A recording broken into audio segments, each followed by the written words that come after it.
Coming up on Daily Iowan TV, Camping the Night Away, an event to raise money for kids with cancer. And later, how one little library can have such a positive community impact. We take a look at Akron Wadley's incredible performance from last weekend. And we give you our predictions for Saturday's game. Clear sunny skies and warm weather are in store for game day. Find out more in weather. All that more coming up. Daily Iowan TV starts now.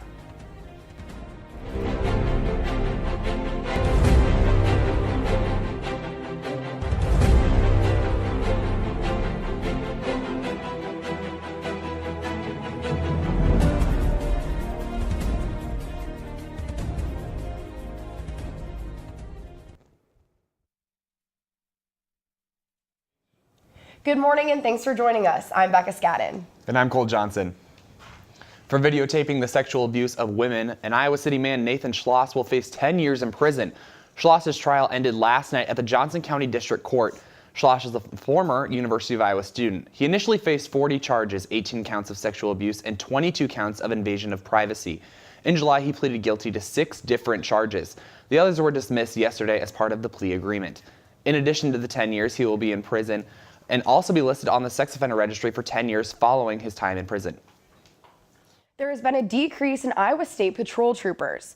Iowa State Patrol Agency has seen a decrease of 10% in road troopers since 2011. Road troopers are retiring faster than they can be replaced. There also has been some budget cuts as well. This is greatly affecting roadside assistance times for Iowa drivers. Several recent major accidents have had to go without immediate assistance from road troopers. Having fewer troopers can extend the wait time for assistance by several hours in some cases. A University of Iowa film won an award at a local Emmys the other night. The documentary entitled Jackson Pollock's Mural, the story of a modern masterpiece, is about famous artist Jackson Pollock having one of the most well-known artworks being housed in Iowa City. Before airing on over 22 public television channels in the area, the documentary premiered at Film Scene in 2015, with the majority of the crew being Iowa City locals. Having been in Los Angeles, Paris, and Venice, the famous painting landed in Iowa City in 1951. It then had to be evacuated from Iowa's campus during the massive flood of 2008. It will unfortunately be 2 years until the painting is returned to Iowa City.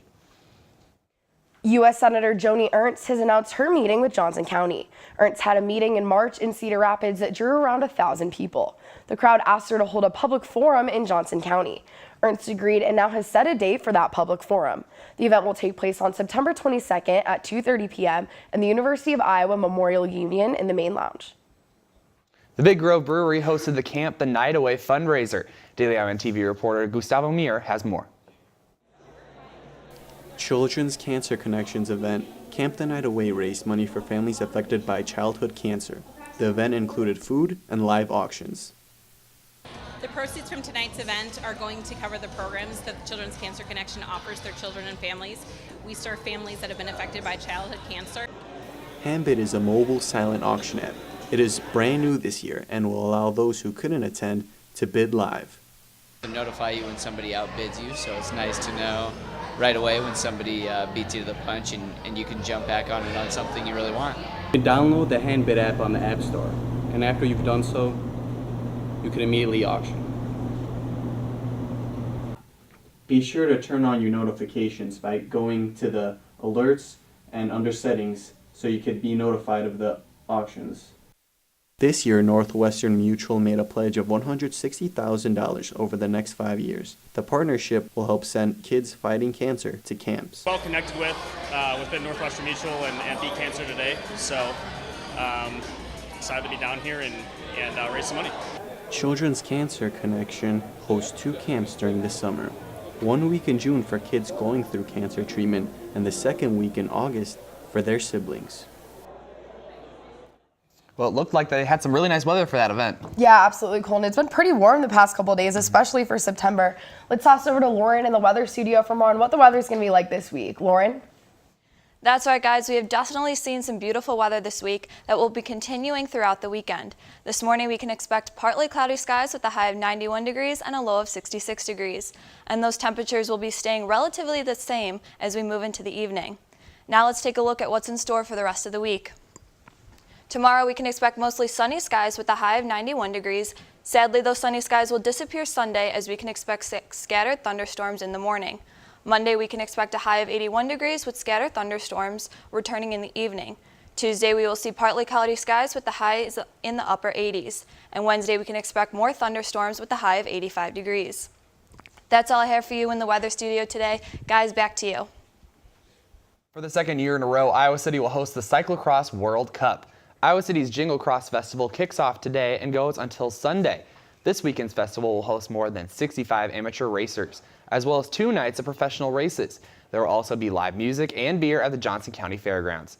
Iowa City will be their opening site of 9 race series. The top cross-country cyclists in the world are selected by their country to compete.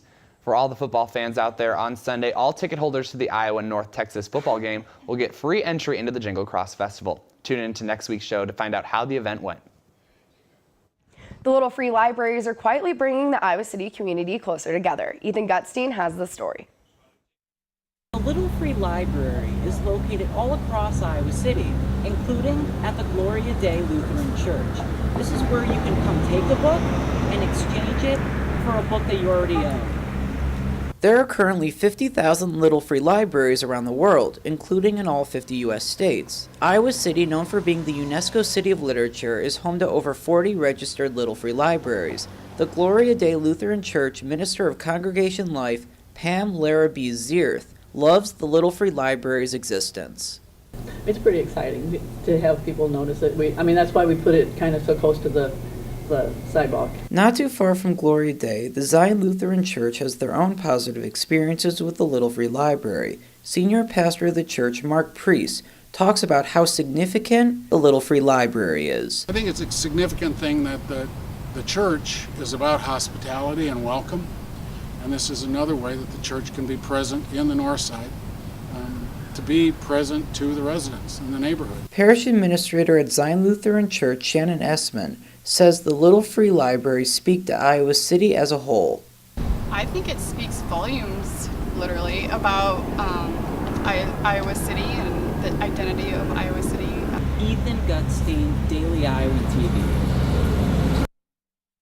Well, Cole, I know I'm excited to get back over to Kinnick Stadium this weekend. Yeah, definitely. Let's toss over Mary Kate and Zach in the sports studio for our pregame show. Guys? Thanks, guys. Welcome into our pregame show. I'm Mary Kate Herian here with Zach Mackey. Back at it again. Zach, let's start it off. Thoughts on last week's game against Iowa State? Well, right away, it was a fun one to watch if you were a fan. Lots of points scored. Both of them were able to go back and forth, and you saw the offense step up. They had 2 minutes left of the game. They had to score, and they were able to find the end zone. Yeah, and speaking of that, I thought Stanley played very solid and just keeps getting better each week. And Stanley has 8 touchdown passes in his first 2 career starts, which is more than any other quarterback in the Ferentz era. He is leading the Big Ten in touchdown passes and ranks 3rd nationally. So I'm very proud of him. He got Big Ten Offensive Player of the Week as well. Yeah, the numbers he's putting up are right up there with Chuck Long. His first couple of seasons, we all know Chuck Long will go down in history as one of the great Iowa quarterbacks. So he's done really well as just a sophomore and a bright future for sure. I want to talk about Wadley next. I mean, he was lights out on Saturday with 260 all-purpose yards, and I think just everyone, including himself, is happy to see that, but just expects him to play that way. And even though it isn't something new for Wadley and his team, his head coach and his teammates are still just amazed by what he can do. You know, Akram does some stuff with the ball in his hands that none of us can coach. We'd love to, but you can't coach or give that to a guy. Akram likes playing. That was a full day's work he got in the other day, probably more than he needed, but we needed him. And that last touchdown he scored, that was a lot of individual effort. Yeah, you keep blocking because you never know what's going to happen with him. He can go from one side of the field to the other in about 0.2, it feels like, and he can make moves. He can either juke or run you over, and that's fun as an offensive lineman to see when you do your job. And we got JB too, who's back there, who can do the same thing. And it's really fun blocking because, if you do your job and your buddies are doing their job, then something good's going to happen. You guys saw Saturday and some of the moves he's doing, putting people on roller skates. He's a heck of a player. Right now, Wadley ranks 15th in career rushing yards, and fun fact, something to look forward to on Saturday, he is just 3 yards shy of becoming the 15th player in program history to rush for 2,000 career yards. So, Zach, we may get to witness a little history tomorrow. I got a feeling he's going to get those 3 yards most likely. He's just so fun to watch. He's got the ability to make guys miss. If you got out there with him, Mary Kate, I think he could take you. I don't know. I think I'm pretty quick on defense. I don't know what you're talking about. Now, it also got announced on Tuesday that offensive lineman Ike Butker will be out for 5 to 6 months with a torn Achilles. I just feel bad for Ike because, you know, not only is he a good football player, he's a great kid, and he's a senior, you know, and so now he's looking at something he was really looking forward to, and you know, it's a tough deal, you know, we'll move on, we'll live on, we have to, we got no choice, that's the way it works, but yeah, you just worry about him. It's tough on him, but you know, he'll get back up on his feet, and he'll be a good leader, you know, in his own way. We've been practicing all camp, you know. Coach has been throwing different guys in different positions, different rotations, and you know it sucks what happened to Ike. It breaks your heart his senior year, and that's hard. But you know it's next man in, and we've been practicing that all year, and you know we were ready. So just extremely heartbreaking for Ike, and you know he's a senior and he's a leader. So this is a big loss for the team. We did hear Boone say that the coaches do a great job of getting them exposure at all positions. But, I mean, how much is this going to affect the line and just the offense tomorrow? Well, you started the first season with Boone Myers out the very first game. Then you had Daniels out right there in the middle. Yeah. So, I mean, they've been thrown up. They've been moved around a little bit already. So I don't see it maybe affecting them that much. Obviously, it's a loss whenever you lose a senior like that who's played in so many games. But they've been able to adapt and move around so well. Now, a little bit lighter subject. The defensive line has more interceptions than our backs do. And trust me, these guys all know it. Yeah, I actually teased our linebackers on Sunday because they come out after every practice. They're out there catching balls. I don't know why. They're all frustrated skill guys from high school, right? So they're out there catching balls. So I asked the guys on Sunday how many. Asked the D lineman how many balls do you guys catch like during practice on a typical day? The answer is that, right? How many picks they got? They got 2 linebackers are there, so.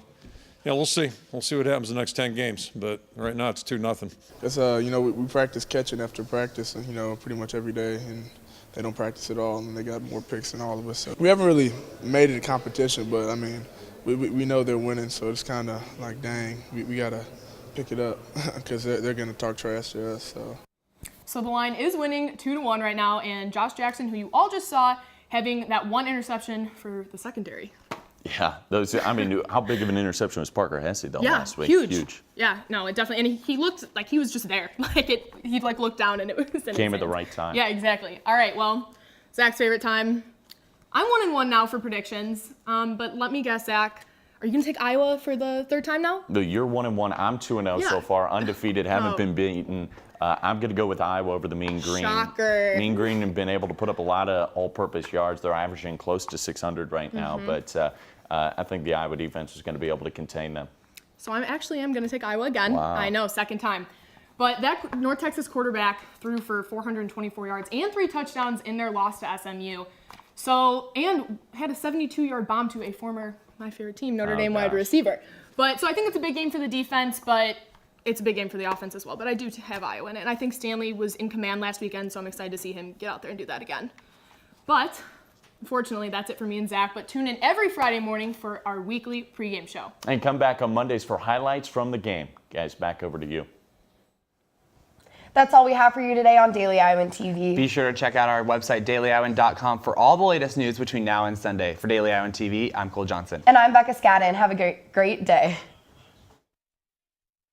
Breaking down barriers long before we knew they existed.